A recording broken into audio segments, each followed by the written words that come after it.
É isso aí. E hoje recebemos o professor de História, Luiz Cláudio Zumaeta, que dará dicas da matéria para o Exame Nacional do Ensino Médio. Zumaeta, boa tarde. Bom tê-lo aqui, viu? Muito obrigado. Já li vários artigos seus, um cara super inteligente, inclusive é vascaíno. Isso, aliás, um abraço aos flamenguistas, né, Zumaeta? Sim, sem dúvida. Não é o tema aqui do Enem, não vai cair na prova, mas de repente pode aparecer lá, né? Estão precisando de um consolozinho, né? De repente apoio. Pode aparecer lá alguma pergunta. O que vocês acham do Galo, por exemplo? Pois é. É por aí. Vamos lá então. Vamos lá. Professor, quais os temas mais cobrados na prova de História? Olha, República, no caso, a história nós temos dois segmentos, né? A gente trabalha com a história do Brasil e a história geral, né? Na história do Brasil, a história republicana brasileira tem sido mais recorrente, entendeu? Na história geral, aquelas revoluções mais impactantes, como por exemplo a Revolução Francesa, a Revolução Inglesa, as revoluções inglesas, a Revolução Industrial. Mas isso hoje, Tom, ele não vem mais de uma forma específica.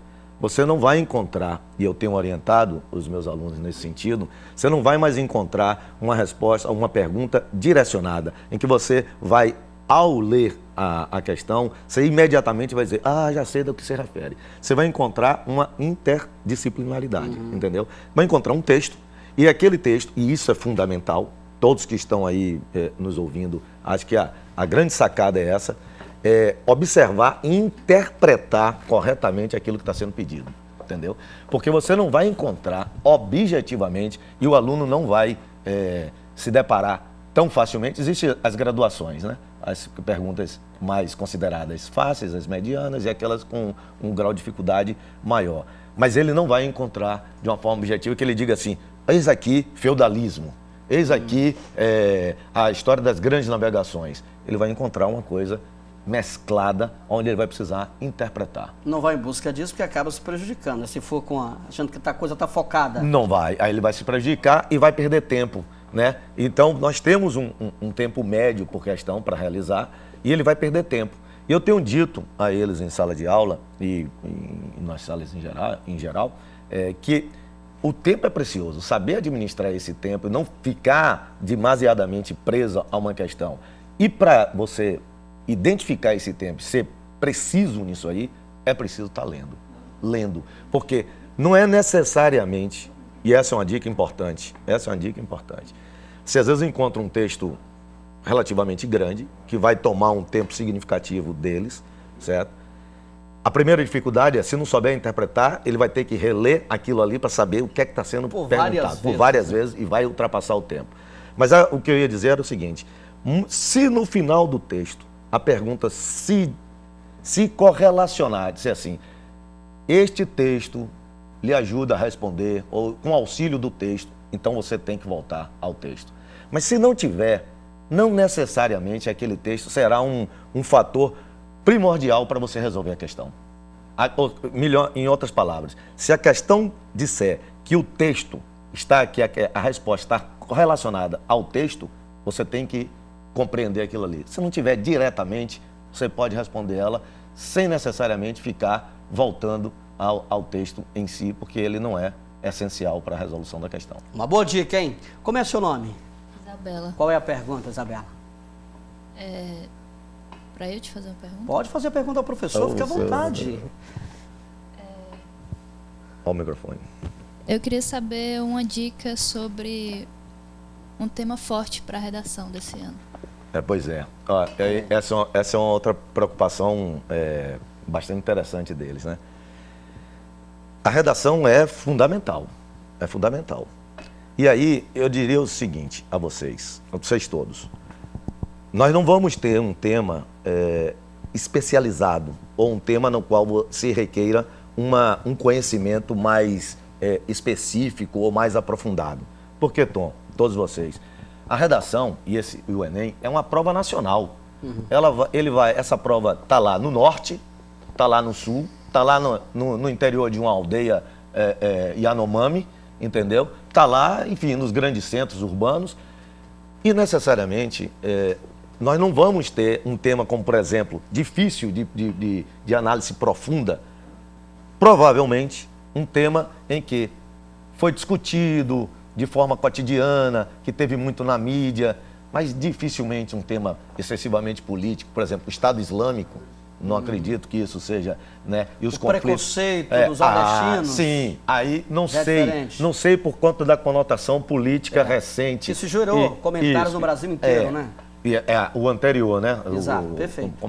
Mas a dica é, o tema será alguma coisa que foi cotidianamente discutida e sem muita profundidade. Ele não vai exigir de vocês uma reflexão extremamente crítica ou um contraponto excessivamente elaborado. Vocês têm que mostrar que têm o conhecimento das normas básicas, da ortografia, da gramática e que vocês conseguiram encadear as ideias de forma clara e objetiva. É aí que entra a questão da leitura, aí né? É que entra a leitura. Que é preciso ler. Vamos ao segundo aluno ali. Como é o seu nome? Carol. Você é a única que vai ser médica, vai tentar ir para medicina. É a única da sala. Tô vendo aí. Pois não. Eu gostaria de saber um pouco mais sobre o período da ditadura. Da ditadura militar.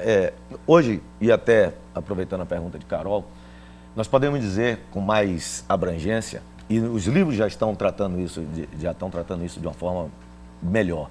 Ditadura militar no Brasil. Não. Governos militares no Brasil talvez seja mais apropriado, porque, talvez não, é mais apropriado, porque a ditadura teve o apoio da sociedade civil, pelo menos no início dela, na Constituição dela. Ou seja, então não dá para especificar, para dizer assim, ditadura militar. É melhor que a gente trate governos militares no Brasil. A ditadura tem sido um tema recorrente e com auxílio, e isso é importante, muito importante, com auxílio das charges.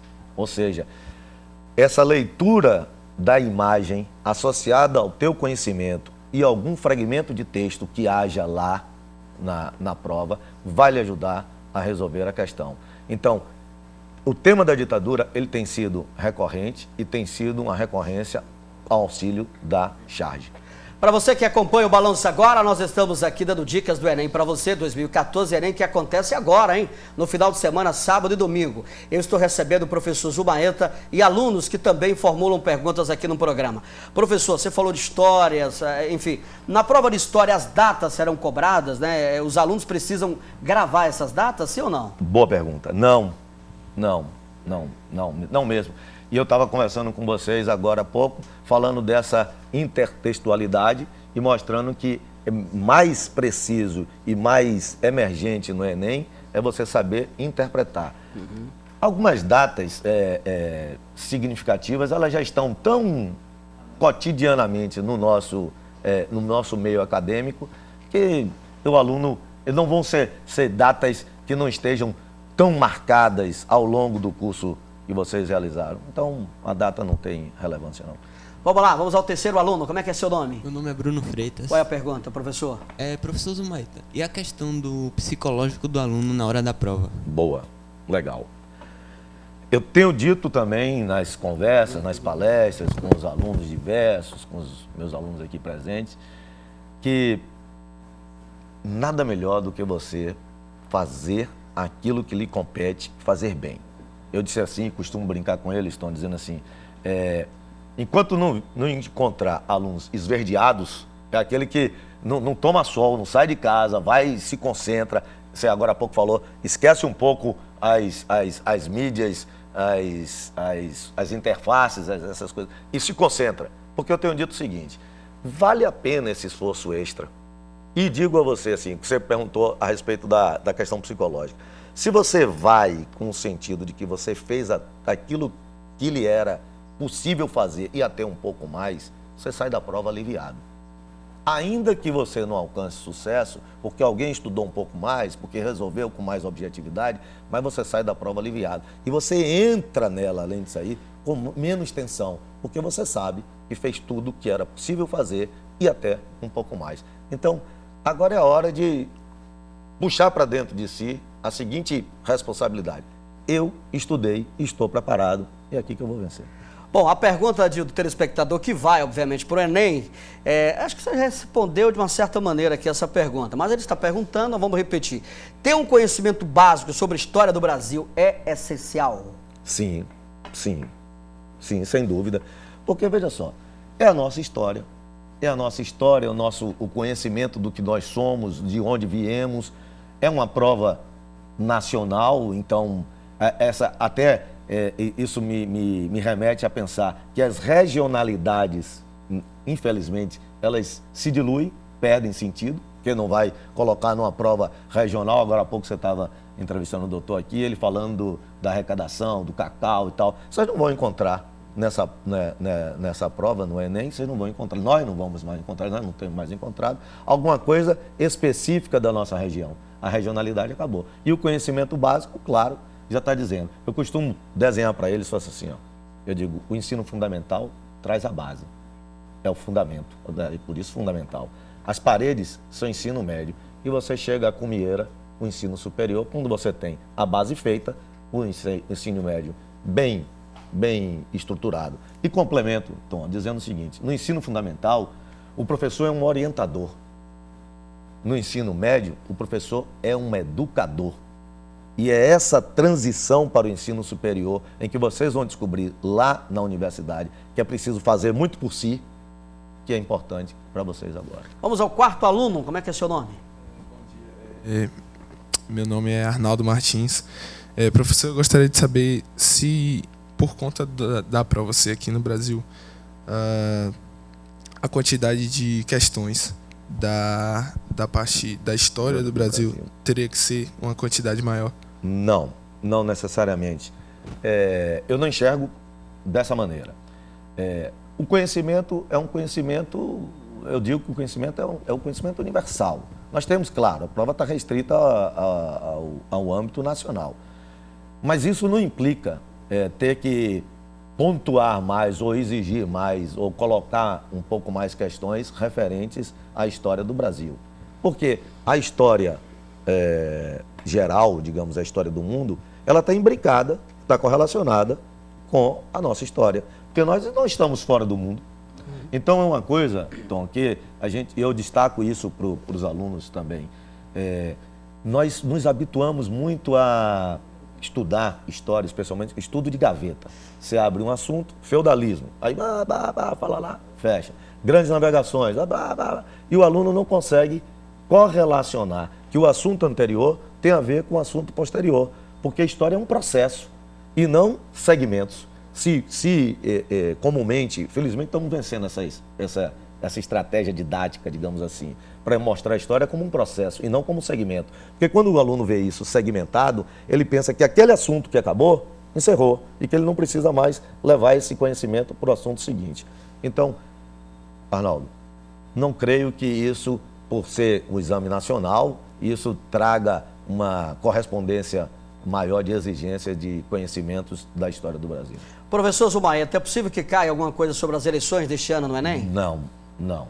Porque essa questão requer uma subjetividade, requer pontos de vista, requer até uma interação política, né? uma interatividade política que não necessariamente quer dizer que você tenha mais ou menos conhecimento, porque você participa mais ou menos de política e causa uma polêmica, causa uma subjetividade. E é como eu disse, aquela tribo lá no Yanomami, quanto o maior centro, o melhor centro de excelência da educação, vai fazer a mesma prova e eles vão lidar com temas medianos e que estiveram na mídia ou que estiveram de um alcance geral. Pelo menos alguém comentou na esquina, num bar, nas escolas e tal. Houve um comentário, mas nada muito específico nem polêmico.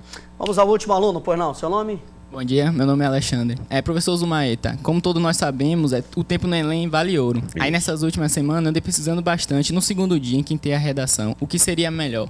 Fazer a redação primeiro, né? Que muitos falam que é para ter mais tempo para fazer as questões objetivas, ou fazer a redação por último, sendo que alguns falam que não, que é melhor fazer a prova objetiva, que daí você pode tirar abordar o conhecimento de outras áreas para pôr na redação, que é até a competência 2. O que seria realmente melhor? Do meu ponto de vista... O cara é bom, né? Do meu ponto de vista... Esse cara vai ser jornalista, desculpe. Jornalista? Do meu ponto de vista, a redação. E primeiro, construa seu rascunho, faça sua redação. Se está com a cabeça mais leve, depois você vai enfrentar mais questões e tal. Por que isso? na construção do seu rascunho, e você vai equacionar isso bem direitinho, quando você voltar para o seu texto definitivo, aquilo que os meus colegas, professores de redação e tal, dão uma dica muito interessante, você vai vivenciar o estranhamento do seu texto. Ou seja, estão lembrados? O estranhamento do texto. Você constrói um primeiro texto, quando depois vai resolver as suas questões, volta ele para o texto definitivo. Quando você está fazendo essa releitura, Tom, você olha e diz, meu Deus do céu, eu escrevi isso, ou então é por aqui, e você vai perceber aonde tem coisas de mais ou coisas de menos. E na construção do seu texto definitivo, esse texto de apoio de rascunho é fundamental, porque você já deu um tempo de estranhar aquela primeira escrita para traçar. E está com a cabeça já mais focada, mais objetivada, porque você já está vendo o seu tempo acabar ali. Eu recomendo que faça a redação primeiro. Professor, só para finalizar, é verdade que a prova de história aqui tem mais pegadinhas ou não? Não, não é verdade. Não é verdade. A história da pegadinha também é algo que está se diluindo, acabando, entendeu? Porque não tem sentido, Tom, você trabalhar de uma forma assertiva, de uma forma afirmativa, o tempo todo, e chegar na prova, você pergunta o contrário, entendeu? Nós não trabalhamos, assim, indique a alternativa incorreta. Eu evito esse tipo de coisa. Das alternativas abaixo, aquela que não corresponde, ou a exceção dela, qual é a exceção disso? Trabalhar com exceção quando você tem um conjunto durante o ano de assertividade e de afirmações e depois ir no contrário disso, eu não creio que o Enem, e não tem sido assim, vá trabalhar com a chamada pegadinha ou o contrapé, né, daquilo que nós trabalhamos o ano todo para chegar numa prova nacional e eles agirem de forma contrária ao que é uma estratégia didática que funciona. Muito bacana. Rapidinho, no bate-bola. Vai tentar para quê? Engenharia Civil. Engenharia Civil, você. Vamos lá, rapidinho. Eu vou fazer gastronomia. Gastronomia, e você? Farei ciências biológicas. Muito bem, daqui eu já sei. Medicina, não é isso? Medicina, e você? Psicologia. Psicologia. Precisa ser tranquilo e tal. Boa. Fica analisando o ambiente, a pessoa. Muito bacana, hein? Obrigado, Zumaeta. Okay. Agora aquela pergunta que lhe fizeram no início do programa. Foi Napoleão mesmo, mano? Hein? Não, não tenho. Não foi Napoleão? Não Você tenho. não tem esse conhecimento? Não tem essa. Olha só, vamos ter que discutir isso depois. Vamos discutir. Obrigado, Zumaeta. Okay, obrigado alunos. Sucesso pra vocês, mano. Todo mundo pronto aí pro Enem? Tá tudo bacana? Cabeça no lugar? Zumaeta, você trabalha nesse Enem também? Trabalho. Trabalho e muito, né? É. Não para. Não, para não. Agora então, aí eu cansaço todo. Verdade, já vamos para a próxima etapa agora. E agora aquele velho conselho que tem que ser dado a todos os alunos. Relaxar. Tranquilo, porque já foi feito e eles fizeram bem feito. Muito bem. Amanhã a gente vai estar recebendo aqui no programa um psicólogo, hein, que vai dar muitas orientações também, como você encarar a prova do Enem no sábado e no domingo. O balanço vai para o intervalo e eu volto já.